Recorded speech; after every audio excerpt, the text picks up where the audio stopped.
It was a moonless night. The road stretched out ahead of me like an endless abyss. The only light came from the feeble beams of my car's headlights, revealing a desolate landscape. As I drove along the deserted highway, a shiver ran down my spine. The darkness seemed to close in around me. A feeling of unease gnawed at me as I continued down the road. There was an eerie silence, broken only by the occasional rustling of leaves or the distant hoot of an owl. My grip on the steering wheel tightened, my heart racing for no apparent reason. Suddenly, a figure emerged from the shadows, standing by the roadside. I slammed on the brakes, heart pounding. The person was tall and hunched, their face hidden in darkness. Fear washed over me as I wondered if I should stop or keep driving. As I pulled over, the figure slowly approached. A cold sweat formed on my brow, and I fumbled for my phone to call for help. But when I looked up, the figure was gone. Panic surged through me, and I felt a presence watching me from the darkness. I continued driving, the image of the mysterious figure burned into my mind. Suddenly, a hitchhiker appeared on the side of the road, coming for a ride. Despite my fear, I couldn't ignore someone in need, so I stopped. The hitchhiker had an unsettling grin, and as I looked away for a moment, they vanished. I started to doubt my own sanity. Was exhaustion playing tricks on me? But then I noticed road signs disappearing as I passed them, as if they were never there.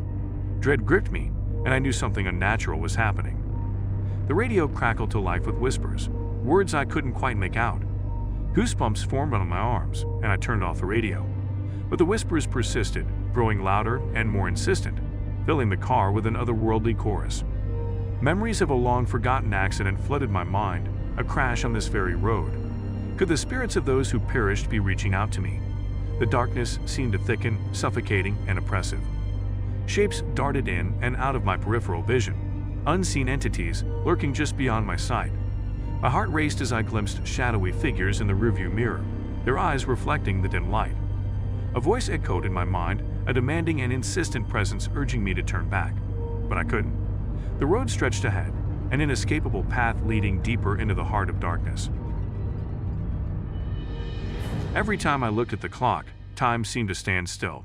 The night was endless, the road stretching on without end. I felt trapped, the darkness enveloping me in a suffocating embrace.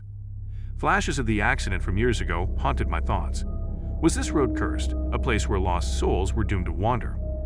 The weight of their presence pressed down on me.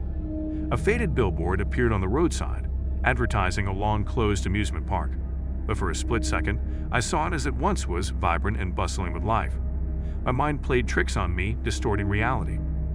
Fog rolled in, reducing visibility to mere feet. Faces materialized in the mist, distorted and twisted in pain. I blinked and they were gone, leaving me in a world of swirling shadows. Hours passed, yet the night showed no signs of ending. The road became a labyrinth, a maze of uncertainty and fear. My car felt like a tiny island adrift in a sea of darkness. The road ahead split into multiple paths, each one identical and indistinguishable.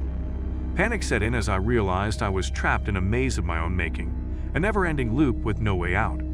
I screamed, my voice swallowed by the abyss. Tears streamed down my face as desperation clawed at my chest. I had to escape this nightmare, but every turn led me deeper into the unknown. Laughter echoed around me, haunting and deranged. It seemed to come from all directions, mocking and sinister. I covered my ears, but the laughter penetrated my very soul. Time lost all meaning as I drove on, my mind unraveling in the endless night. The road became a vortex, a swirling void that threatened to consume me. A figure appeared directly in my path, forcing me to slam on the brakes. It was the same hunched figure from the beginning, their face still obscured.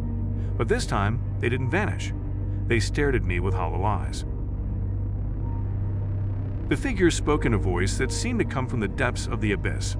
Their words were cryptic, a mixture of warnings and foreboding. They spoke of lost souls and eternal darkness, of a curse that bound them to this road. As the figure spoke, memories flooded back to me. I had driven this road before, years ago. I had crashed and lost someone dear to me. The figure revealed that they were that lost soul, trapped in a cycle of torment. They'd offered me a choice, a way to break the cycle. I could take their place, become the guardian of this cursed road, guiding lost souls to the afterlife. The weight of the decision hung heavy in the air. I hesitated, torn between my fear and a desire to free them from their suffering. But as I looked into their eyes, I saw a glimmer of gratitude. With a deep breath, I made my choice, accepting the burden. As I took on the role of the guardian, the world around me shifted. The darkness transformed into a soothing embrace, and I could feel the souls of the lost drawing near. I guided them, offering solace and a way out. With each soul I helped, the curse weakened. The road began to change, becoming less desolate and more ethereal. The figure beside me grew fainter, their purpose fulfilled. One by one, the lost souls found peace, and the darkness started to recede. A faint light appeared on the horizon, growing stronger with each passing moment. As the first rays of sunlight broke through, I felt a sense of relief and accomplishment. The road transformed into a serene landscape, and the figure by my side finally faded away, their torment lifted. I stepped away from the road, a new sense of purpose filling me. I had broken the cycle, set free the souls that had been trapped for so long. I knew it was time for me to move on as well. As I walked away, the road behind me vanished, leaving only memories and a feeling of closure. The curse was broken, and I had found my own redemption in the process. The journey had been treacherous and terrifying, but it had ultimately led to a newfound understanding of life, death, and the power of choice.